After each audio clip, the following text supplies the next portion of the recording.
From the Gospel according to Matthew, chapter 14, verses 13 to 21.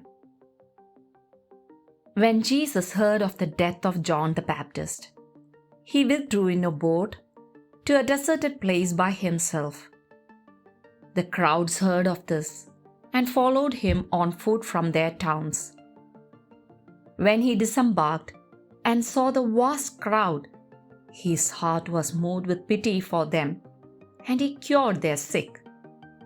When it was evening, the disciples approached him and said, "This is a deserted place, and it is already late. Dismiss the crowds so that they can go to the villages and buy food for themselves." He said to them, "There is no need for them to go away. Give them some food yourselves." But they said to him, 5 loaves and 2 fish are all we have here." Then he said, "Bring them here to me." And he ordered the crowds to sit down on the grass.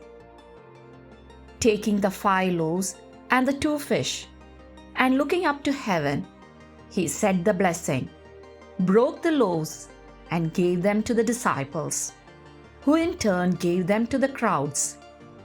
They all ate and were satisfied, and they picked up the fragments left over, 12 wicker baskets full. Those who ate were about 5,000 men, not counting women and children.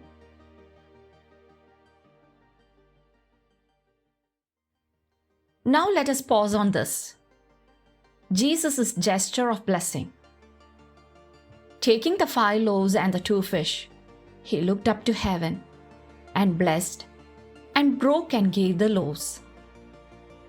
As you see, they are the same signs that Jesus performed at the Last Supper, and they are also the same gestures that each priest performs when he celebrates the Holy Eucharist. The Christian community is born and reborn continually from this Eucharistic communion.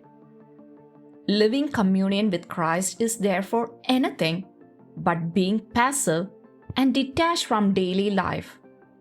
On the contrary, it includes us more and more in the relationship with the men and women of our time, in order to offer them the concrete sign of mercy and of the attention of Christ.